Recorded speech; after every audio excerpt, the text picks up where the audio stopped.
Zombies. Plain, simple, easy to figure out. If a universe stuck to just using the archetype of a fast or slow-moving zombie as a sole threat, it would get pretty monotonous quickly. Hence why in many games and sometimes movies and shows do mutations and outside stimuli occur, creating stronger, bulkier, multi-abilitied zombies commonly referred to as special InFeCtEd or boss zombies. A while back we discussed the most dangerous zombie apocalypses in fiction, while we also slightly dipped into the terminology of different special zombies in my Why Don't Zombies Use the Word Zombie video. It got me thinking, with there being tons of tougher variations of zombies, which of them would be the toughest? Keep in mind, there are certain entities I do not consider within the realm of the zombie genre and are in a whole nother league of their own. Examples being that of Halo's Flood, Dead Space's Necromorphs, and even to an extent Back 4 Blood's Ridden. Having a hive mind intelligence with OP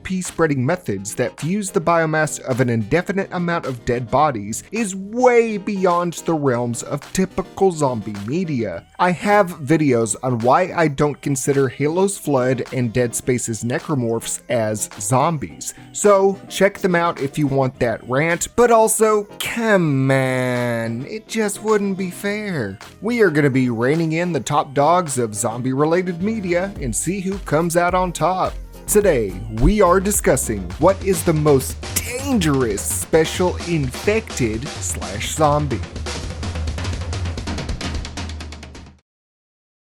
To really get a feel of the lethality of these special zombs, we have to put a number to their danger scale. Today, in order to do so, we will be taking into consideration a few different factors to ultimately rate them on a ratio of 1 to 10, discussing their overall strength, agility, infectiousness, combat effectiveness, and durability, and then tallying all these up for a final score of up to 50. And what better way to start than with the game series that pretty much coined and became the baseline of special variants for the zombie genre than Left 4 Dead, more specifically, the hulking menace himself.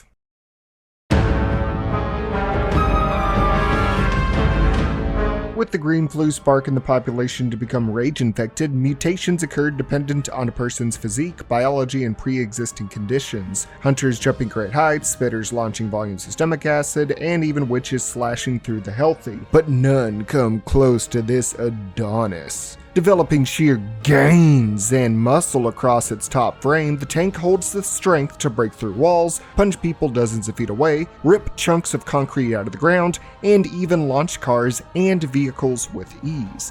Easily being his best feat, his strength would easily come out to a 10 out of 10. But with great powers comes great detriment. Skipping leg day has left his lower frame in a very comparatively diminished state. His legs being barely larger than normal infected, his speed has put him at an average pace. While still able to climb most surfaces, he struggles to keep up. But I wouldn't say it's too much of a detriment, leaving his agility to be a meager 4 out of 10. Just as poorly, the tank doesn't focus on means of infection, as both the common infected and the airborne nature of the green flu do just about all of the grunt work in that department. His overtly brutal nature and physique leave him killing more infected than he does the living. When you are killing more than you are infecting, this will leave your infectiousness to be a very small 1 out of 10. His combat effectiveness can be chalked back up to his strength, throwing large objects as projectiles to reach faraway victims, destroying all defenses with his own girth, being relentless in his pursuit. Even if a coordinated effort is not taken to wipe it out, it can easily blow through survivors with no issue, leaving its combat effectiveness to sit at about a 7 out of 10. While the tank can easily withstand a metric ass ton of firepower, its nature as a roided out rage monkey works against its own durability. Sure, it can take bullets and even explosions with no problem, However, its long-term stake in the world is numbered from the start. The stress on its living heart will be too much for it to handle. If it isn't able to find healthy people to kill, or becomes frustrated enough, it will simply die from sheer exhaustion, becoming an all-or-nothing adversary with an aura of flammability. It can take a lot externally, but not internally. So, the tank's durability comes out with a 6 out of 10. Ultimately, the tank reaches the finale with a score of 28 points later out of 50.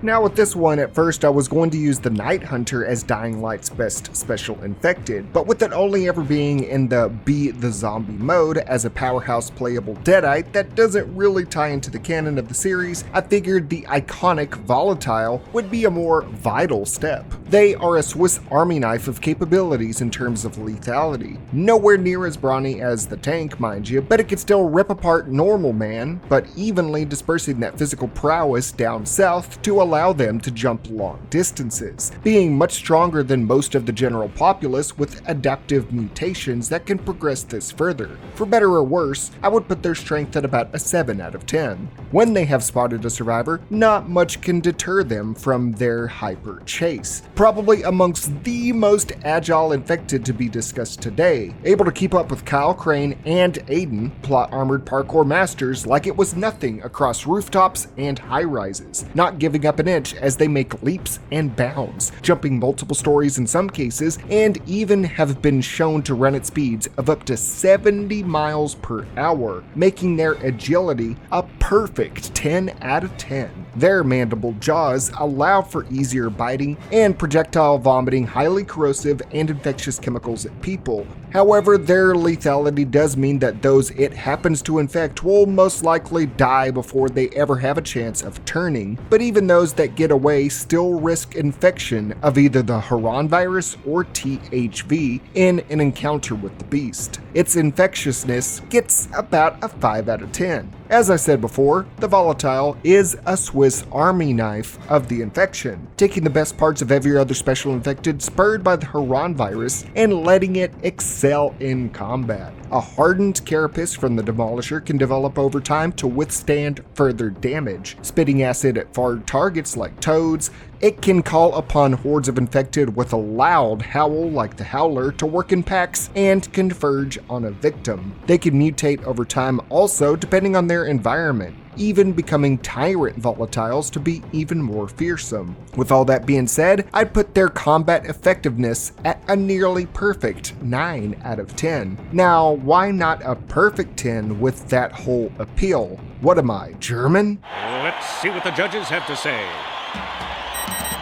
Perfect 10s across the board, except for the German judge. 9 on that one. Well, it's because of its durability. Don't get me wrong, this dude is a beast. Which, shout out to that new Dying Light expansion, Dying Light the Beast, coming out here soon. It looks sick, can't wait to play as Kyle Crane again. But let's say the Volatile's durability is a bit like the tank. While the Volatile is bulky and able to withstand a lot of damage in its own regard, with a zombie Batman utility belt of shit it can pull, it has a gigantic Achilles heel, ultraviolet light. You pull a UV light on him and he is suddenly running off in pain and in fear. Only able to operate at night and in dark places, it must flee if the advent of the sun or some purple light suddenly pops up. If you're able to corner them under UV light or the sun, they are toast. There have been very few that have developed to get past this weakness, but it's easy to see a coordinated effort in flushing out volatiles out of a dark hollow that would mean their death via the sun. Praise it! I'd say we can put its durability at about a 6 out of 10 due to that extreme weakness. Dying Light's Volatile finishes its night hunt with a total score of 37 out of 50.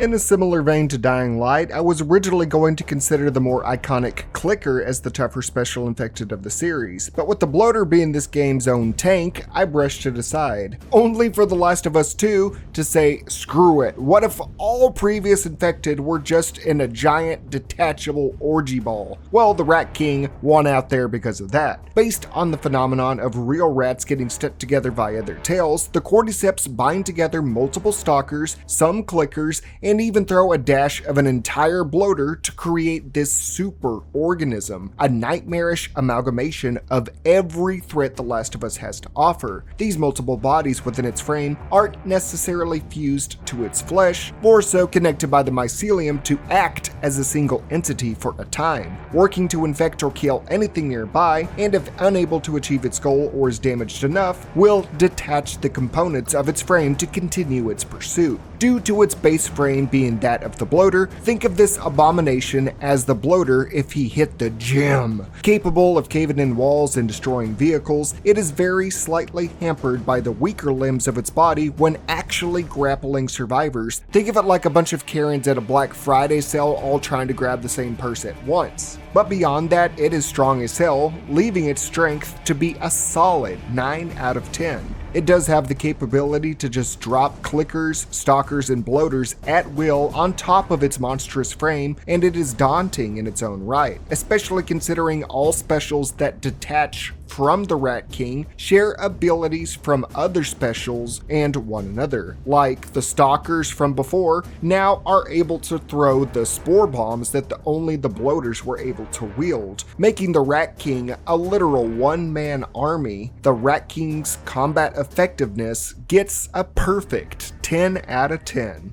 Now, while its wide frame can make it relatively slow, it's able to send out fast sprinting walkers and clickers that can make up for the lack of speed that it has. Although reducing its overall body, I would still put its agility at about a 4 out of 10. It has to reduce its size to get any speed going. Now, having multiple parts, mouths, and limbs in the body means that grabbing a survivor could easily cause an infection. But most of the time, as is the case for many of the specials on this list, this prefers to just snap a survivor's neck. Chago, do a compilation of Abby's neck snapping to some music.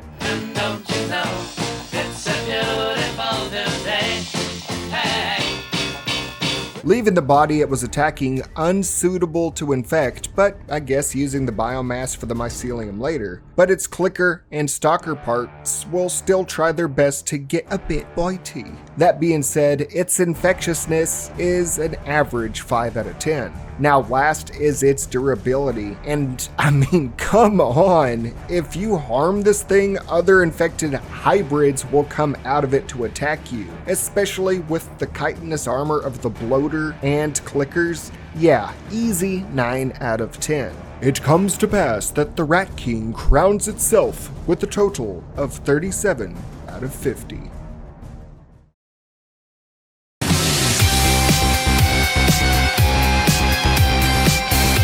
Dead Island 2's Sola DLC introduced probably the most terrifying aspect of its budding concept of the autophage, the Clotter. I was going to cover the Mutator originally, seeing as how it's a mix and match of other Apex zombies within the base game, but I figured I would contradict myself from the whole Halo, Dead Space, and Back 4 Blood, hive mind, and using biomass thing. Over time, with the autophage infecting and killing more and more, the biomass it accumulates will begin to become sentient. While all previous Apex zombies are mutations of a singular body dependent on the person's outside stimuli, genetics, and so on and so forth, kind of like the Left 4 Dead Special Infected, the Clotter itself is not of one body, but many, forming into probably the ugliest design we will see here today. I mean, look at this thing. It looks like Steve Buscemi put on a melted Big Mama's House fat suit. Despite its flab, this zombie's got gab. Forming initially anywhere there is leftover flesh and bone, it can easily melt its entire body to reform elsewhere as if teleporting. It can charge at people at an average speed, but its ability to teleport does give it some extra oomph, putting its agility at a kind of good 4 out of 10.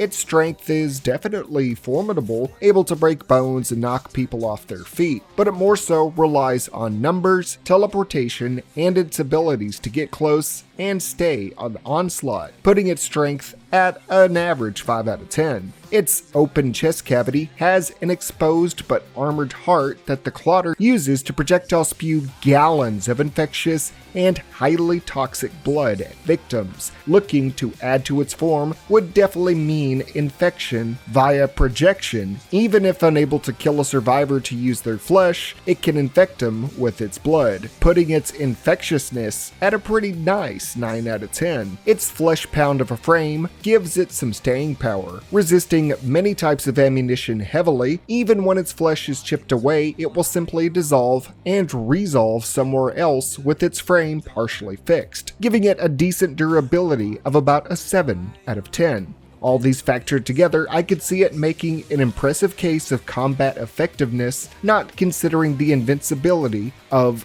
the Dirge. That's a whole nother thing. It seems fire could easily put a halt to most of its regenerative and zany abilities. Overall, I would put its combat effectiveness at about an 8 out of 10, giving the Clotter a heartful score of about 33 out of 50.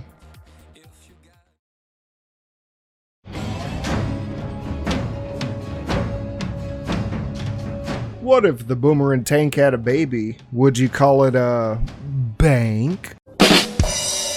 No, you'd call it a Juggernaut, a bulky boy of decent height with an insatiable appetite, and you're the main course. Their lead point of entry is their strength, being able to rip survivors in half in seconds flat to feast on their insides and destroy vehicles easily. While not comparable to some on this list, the Juggernaut is still impressive, with a strength at about a 7 out of 10. It is this size that hinders it though, as it can only really lumber around slowly as if some kind of tuba music is playing as it goes towards prey, while it relies on smaller zombies to hoard up and hinder a survivor long enough for it to get close enough. Its reflexes are also piss poor. Its agility gets the lowest so far at a meager 1 out of 10.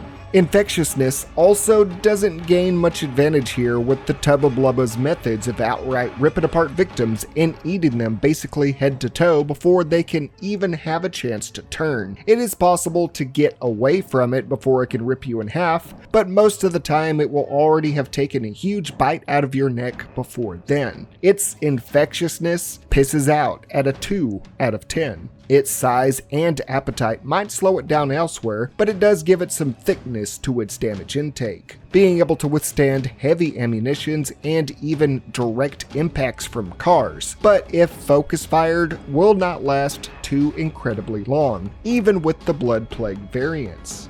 Its durability labors forth at a 6 out of 10. Last is its combat effectiveness. While the trailer for State of Decay 3 seems to have put him through the gym with some swole ass arms that might age this video bad here in a year or two, overall right now it is just a large obstacle that could be easily avoided given enough distance and wariness. With it relying on other zombies to beat a threat and to actually do anything, it'll be about a 4 out of 10 on combat effectiveness. The Juggernaut puts forth a poor showing with a 20 out of 50 score.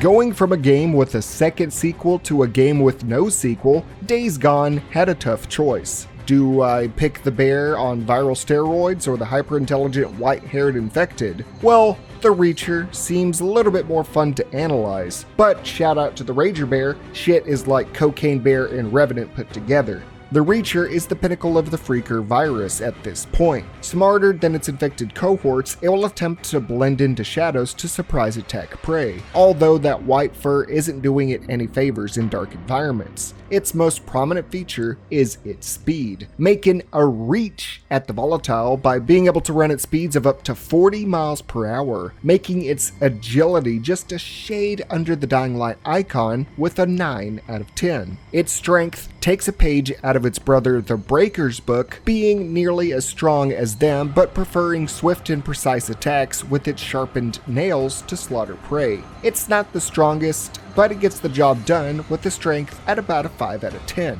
Spreading the Freaker virus is not a top priority for it, as it prefers just stabbing and killing with maybe a quick bite before it dashes. Still faster than most infected, so it can at least incidentally turn someone if it doesn't outright slaughter them. That's going to put a 3 out of 10 on its infectiousness. It's quite durable in its own regard though, taking gunfire relatively well alongside other ballistics and melee weaponry. It does not have a heavy frame or anything of that nature, but it can survive a lot of damage. Its durability gets a 6 out of 10. Now with all that equated, I feel that in combat it relies on ambushes and swift attacks to blindside survivors, all while avoiding damage by dodging it while it can, and then withstanding it when it does take that damage. An effective method for a zombie type, putting its combat effectiveness at a pretty good 7 out of 10. Reaching out, the Reacher reaches a final danger score of 30 out of 50.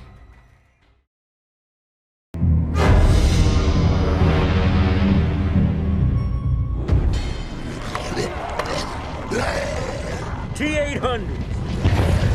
Zombieland was pretty direct in addressing how its infection began to create special variants of the undead. From dumb homers, smart Hawkings to stealthy ninjas. But amongst the stereotypes of the zombie genre, one unique type stands out above the rest. The T-800s, also referred to as bolts, are incredibly hard to kill dead. Their bodies restructure their brain and innards to withstand tons of damage in an unrelenting fashion. Their strength isn't much better than that of a regular zombie, having no pain threshold to limit how much pressure they can put on. Being in the same ballpark as any other zombie, I would put their strength at a mid 5 out of 10.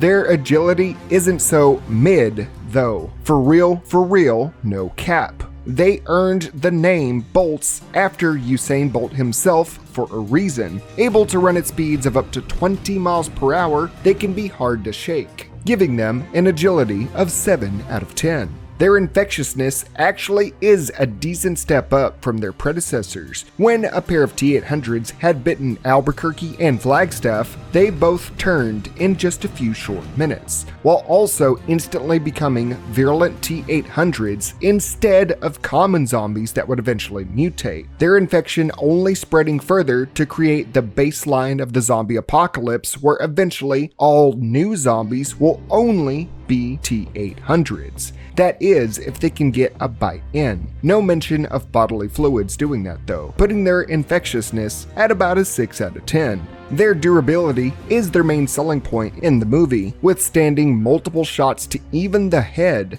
still getting up to withstand tons of harm, although a monster truck and a 500-foot drop seems to be an effective method. Regardless, their video game-like tankiness puts their durability at about a 7 out of 10. Their overall combat effectiveness is a bit muddled. You think it would be high, but hear me out. At first, you would think due to their high speed and durability that one or even a horde of them would be a force to be reckoned with. But over time, it is apparent they did not borrow the intelligence from the Hawking special variant, being easily lured to their deaths and easily culled and slaughtered time and time again. They can dodge melee strikes and gunfire, sure, but beyond that, if you have the tools and the cunning, and if you aren't just befuddled by how they can react, they can be killed with enough resources and thought, especially given the fact that a horde of them was easily killed by just luring them off a rooftop. I mean, there was a bunch of people nearby and they didn't attack. You called the dumbest zombies in your franchise homers, yet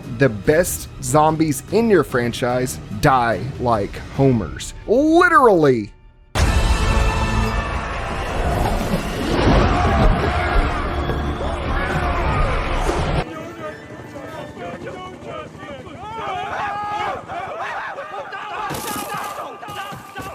Their combat effectiveness gets a 4 out of 10. The T-800s will terminate with a 29 out of 50.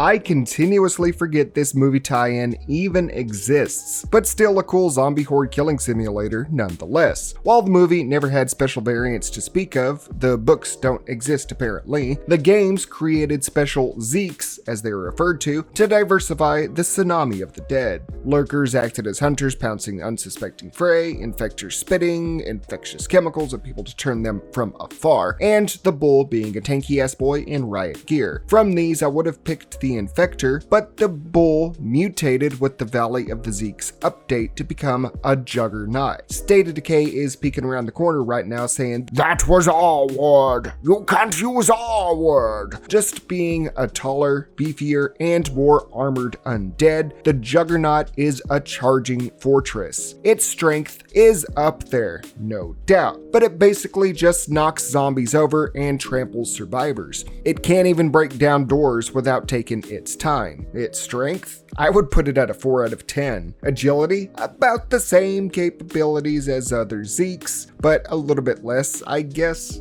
Nothing special, 3 out of 10. Infectiousness? It just wants to crush, not really concerned with infection, so 2 out of 10. Combat effectiveness? Well, it charges, it gets stunned easily, and is a mini tank. It doesn't do much outside of that. It's predictable, lackluster to say the least, so 3 out of 10. Its durability is really its sweet spot amongst the dead, but successful hits to its legs will impair it long enough to easily headshot it and bring it down. Even with all of that armor on, it is not a jugger. Durability gets a 5 out of 10, putting it at the lowest score yet at 17 out of 50.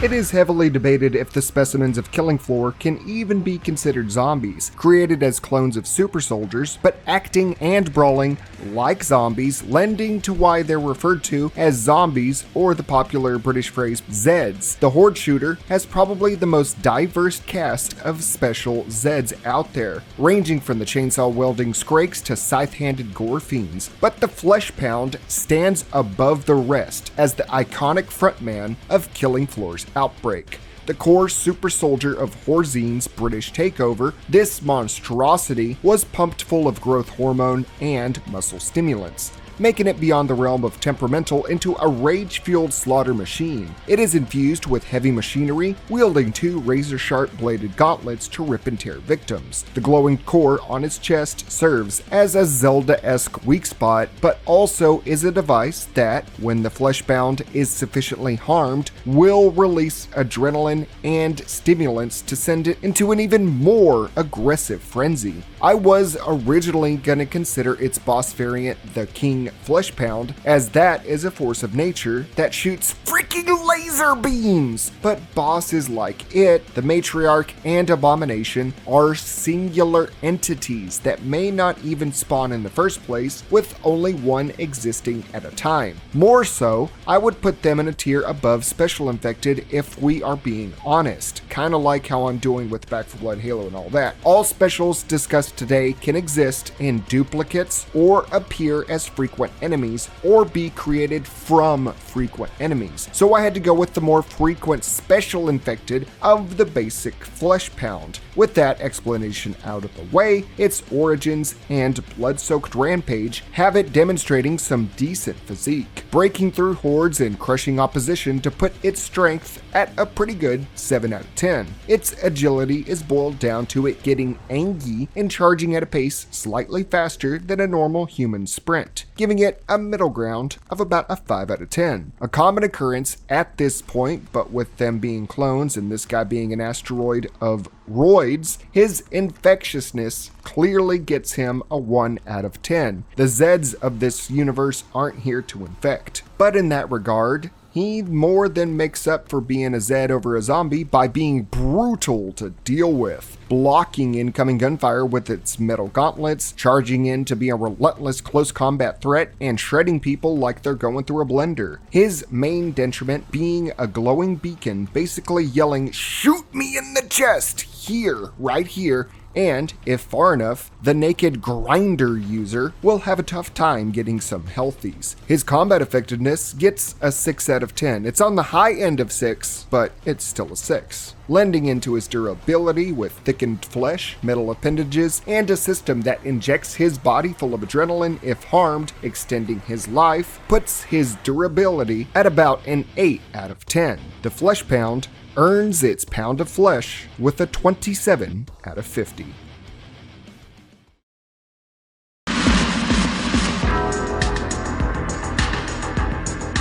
Brains are on the menu with this darkened individual that broke containment and started the entire zombie stereotype of wanting brains.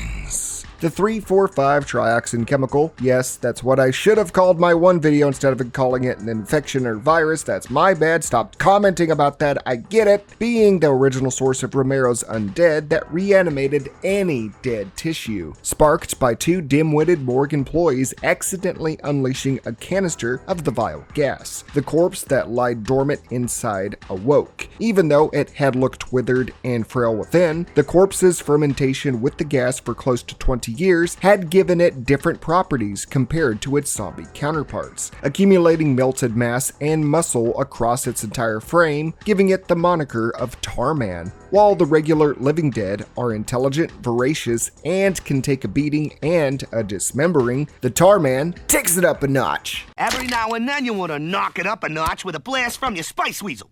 Bam! Oh yeah, bam it again, Elzar, knock it up another notch! Having been stewing in a highly concentrated vat of the trioxin, the Tarman can do a decent amount in some areas, holding on to survivors with an iron-like grip and a bite that can easily rip through flesh and bone, and pulling chains with decent force, giving it an above-average strength of about a 6 out of 10. While it stands out above the rest of the living dead in its tenacity, its speed is completely awful, moving at the pace of, well, tar. It walks like a generic zombie, talks like a generic zombie, and he's the devil in disguise when it comes to speed, but not in a good way. Lumbering about at a speed anyone can outrun, even my grandma in a wheelchair. As long as people aren't stupid, he will never catch up to you. Its agility is a 1 out of 10. Its durability being probably its best feat, stemming from the very zombies the trioxin virus can create, in which every single cell of a reanimated corpse can act independently of themselves and still take hellacious amounts of damage, given its even more thickness due to its tar-like exterior. Losing its head and popping it back on later, its durability sticks out at a 7 out of 10. And then we go downhill again. Its infectiousness doesn't really have a concern for the Tarman. Despite being patient zero of this zombie apocalypse, it only gets a few deadly bites in that really just kill an individual, doesn't really make a zombie, before it can really start an outbreak. Relying on the gas to do its infectious work, its infectiousness gets a 1 out of 10. Boiling the tar when it comes to combat, the Tarman actually is not overall better in almost every other way than its normal fast-moving counterparts. It is dumber, slower, and thinks less critically than other zombies, but can still maneuver and have capabilities to get to its target, tricking people and being able to pull a chain to open a locker. That's all it can really do. Just not in ways better than other specials on this list. It just doesn't stick out. Knock off its head and it runs around like a headless chicken. Boom, it's easy to take out. Its combat effectiveness gets a 2 out of 10. The Tarman stays in the tar pits of this list with an overall score of 17 out of 50.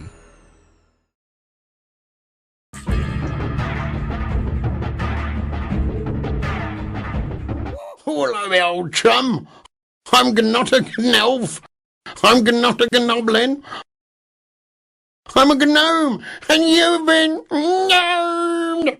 Half-Life is no stranger to its own version of the zombie archetype, having the pestilent headcrabs from the Zen invasion latching onto people and hijacking their nervous system to attack others violently. The standard variation of the headcrab zombie mutates a host body to create long, sharpened claws and a gaping maw out of their chest with cracked ribs as its teeth, most being slow but deadly in close quarters to devour victims whole. They can transform into poisonous and fast-moving variations over time, but most notably, and only seen in one game in the Half-Life series, notably Half-Life Opposing Force, is the variant called the Gonome. It's noted that a host body will gradually rot and decay over time until the headcrab deems it unusable. However, through an unknown process, if the headcrab is able to keep the body fresh for an extended period of time, will allow it to basically meld its body with the host to fuse and mutate further, making the maw on its chest widen to its head with longer claws and green pustule-like eyes. Its physique gets a decent upgrade from its standard brothers, but not by much, but enough to stand out at least, with its larger maw able to eat more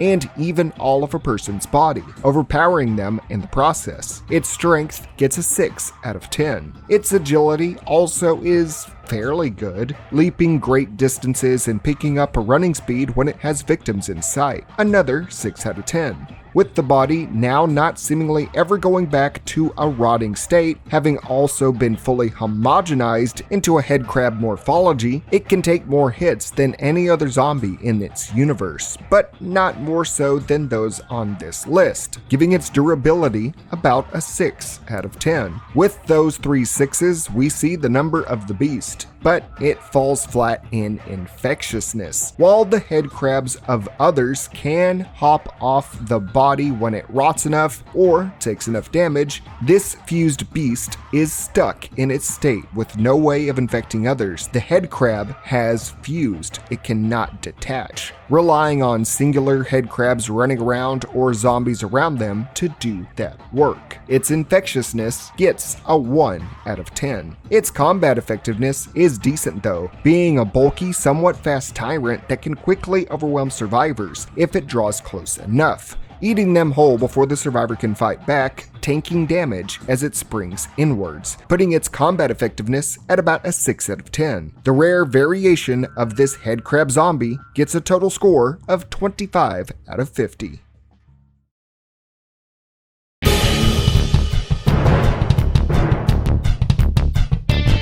A first for the channel, but yes, Plants vs. Zombies finally got something. Towering above the hordes of zombies attempting to eat Crazy Dave, armed with an arsenal of power-up firepower plants. The Gargantuar is a giant menace standing 8 feet tall, usually seen wielding things like electrical poles, crossing signs, and even other zombies as melee weapons to crush survivors and their own craft-made weapons. Its giganto physique allows it to plow through defenses with its muscle and weapons of choice, putting its strength at a decent 7 out of 10. Its speed is able to leap some distances despite its slow walk, but for the most part, just a giant clomp in its feet. So its agility is 3 out of 10. Its infectiousness is in line with other zombies of the meathead persuasion we've seen today, focused on the goals of making you into a meat slurry pancake, but it doesn't deter its ranking, as the small, pudgy zombie that it carries on its back will be chucked at enemies that damage it or are within a certain distance of the Gargantuar, hurling the Quasi-Turdo at people to bite and even devour them, giving this giant some versatility in its combat, acting as a symbiotic titan with these little guys, which bumps its infectiousness to a fair 5 out of 10. Also giving his combat effectiveness an upgrade, throwing the imp far to cause chaos and distract people and plants alike, while it slowly closes in. When it reaches, it will crush survivors with whatever large piece of debris it carries, even sometimes shooting electricity from poles, withstanding a lot in the meantime, putting its durability at a 7 out of 10, and its combat effectiveness affected mostly by its slow walk to bring it to a 6 out of 10. The Gargantuar throws out a 28 out of 50.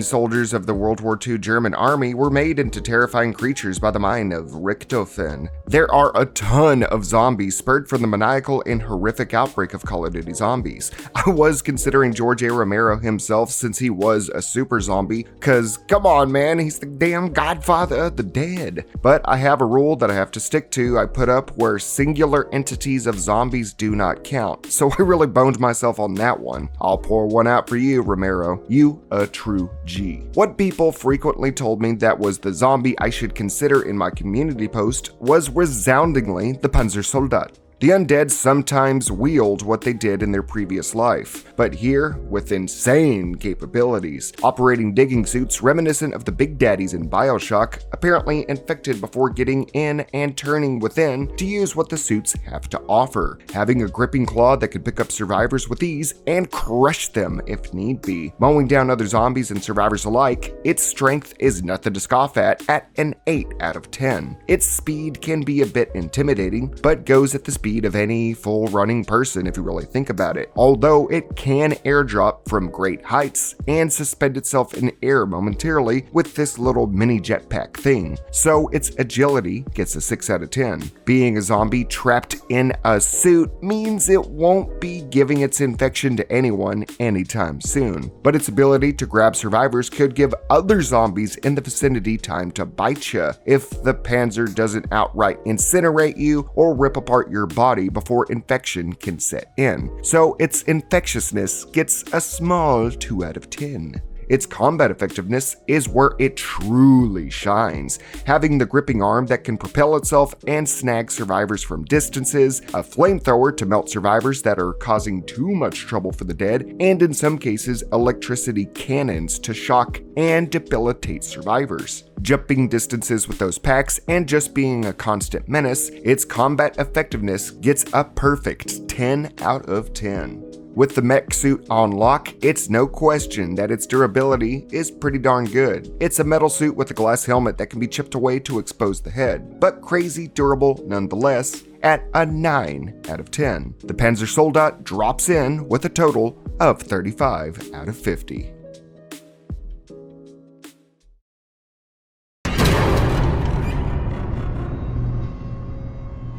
This one was a real doozy for me to discern. Resident Evil, while originally bringing zombies back into popular culture, has most of its powerful creatures being mutants and bioweapons, not zombies. So guys like Mr. X and Nemesis and many others are out of the question. They have to be zombies or close to zombies beyond singular entities. After asking y'all on Twitter and YouTube, most said resoundingly that the clicker was the go-to, being a direct mutative evolution of regular zombies infected with the Epsilon strain of the T virus. Once a zombie of this type has consumed enough flesh, they'll transform into this nightmare fuel. With hardened but exposed cranials, sharpened talons and fangs, and its iconic barbed tongue. The claws and enhanced muscle structure allows them to cling to walls and ceilings to get the jump on prey while also overpowering them. Not so much that they are actually quite strong, but enough to get the job done, putting their strength at a decent 6 out of 10. Its strength actually plays more into its agility, running on all fours to more quickly pursue victims, jumping great heights, and climbing any surface. Swiftly dashing to get to slashing, putting its agility at an impressive 9 out of 10. With it getting enough licks to get to the center of a brainy pop to not be a normal zombie anymore, its concern of biting people and eating their flesh is minimized, preferring to slice, dice, and put your body on a bed of rice for other zombies to smorgasbord on thrice, putting their infectiousness at about a 3 out of 10. They are quite durable due to their upgraded frame, and can take multiple gunshots and blows. Not comparable to some on the list, but a respectable amount. Its durability gets a 6 out of 10. Where it excels most is its capabilities in battle. Its dexterity and verticality mixed with its whip-like tongue make it a lethal force. If not confined to the restrictive gameplay mechanics of some of the RE franchise, it would be way more brutal. Its tongue is able to lasso survivors from far away, slash them apart, and even decapitate them in a moment's notice. Being fast and taking damage with morphology that allows it to combat from close to mid distances makes it a terrifying foe. More so, lickers can be seen in packs of large numbers hunting together, giving it an extra boost to its lethality, much like the T-800, putting its combat effectiveness at a 9 out of 10. This resident gets its evil licks with a total score of 33 out of 50. Well, with that biohazard done, we have discussed 14 different special zombies. As to not drag it on for too long and to give Chago, my editor, some time to breathe, we will be stopping the list here today. Are there any special zombies you feel should have been considered or that I omitted from respective franchises because of my weird rules? Before you answer that, are they zombies actually? Do they fit within the rule set? Sorry, Halo and Dead Space fans, and Back 4 Blood fans. But with that being said, let's tally up our points and see how our special little guys, and big guys in most cases, stack up in the rankings. We have a tie for last place between World War Z's Juggernaut and Return of the Living Dead's Tarman, both just not living up to their potentials at what would seem like tanky beasts. State of Decay continued that tradition with making something super tanky, but with nothing else to offer, and its Juggernaut coming in at number 12 on the list. The Gonome latches on to the 11th spot due to its lack of infectiousness, middled with every other category being basically middle tier. Killing Floor's Fleshpound breaks out into number 10 due to a decent bulk and gory weaponry with a weak spot brighter than Days Gone's future. Despite me being a fanboy of Left 4 Dead, surprisingly, the tank booms in bewitchingly at 9th place, mainly because of its lack of diversity in combat outside of being a fighting type that knows rock throw. Even more surprisingly to me, Plants vs. Zombies Gargantuar beat it by a point to reach number 8 on the list, having just a tad bit more at its disposal to dispose of survivors. Dead franchises don't mean dead odds. Days Gone's Reacher broke the middle way with its speed and cunning to get 7th place. Despite my continued criticism of the sequel, the T-800s of Zombieland have a lot to offer in dangerousness, if it weren't for a painfully dumb script, giving them the 6th spot in this Grand Prix of the Special Dead. Beyond just being hard to kill, Lickers took the zombie body and went nuts with it, sparking up speed and a tongue that don't quit up to the 5th position. Dead Island actually squeaked into 4th place with its new variant of the Clotter being able to unshape and reform at will, although I'm sure its inclusion will draw heated debates since Back 4 Blood was omitted. Earning the bronze medal at being special was the Panzersoldat of Call of Duty. I mean, it's a freaking zombie in a mech suit, like damn! But because it limits itself with the metal cocoon, it got docked in infectiousness, something that allowed the last 2 contenders today to tie for 1st place. The Last of Us's Twisted Rat King side by side with Dying Light's versatile Volatile, both different in their methods of attack, but brutal and kings of their zombie brethren for vastly different reasons. So,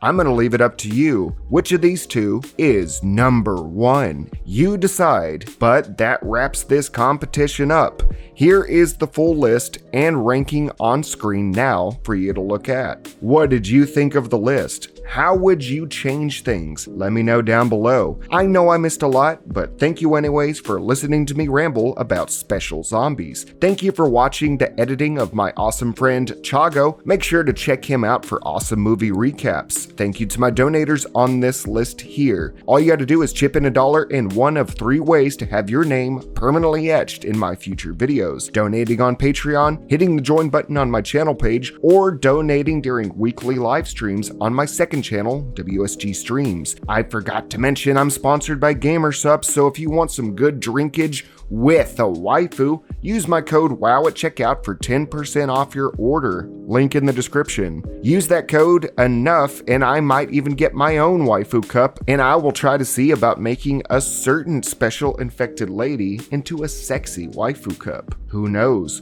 Before I head off into the special sunset, let's leave things off with a question. If you got infected, what special zombie from any franchise do you think you would turn into? Let me know. Until next time, I'm Zach S., aka Wow Such Gaming. Never forget to stay happy, stay healthy, stay special, and most importantly, stay wow.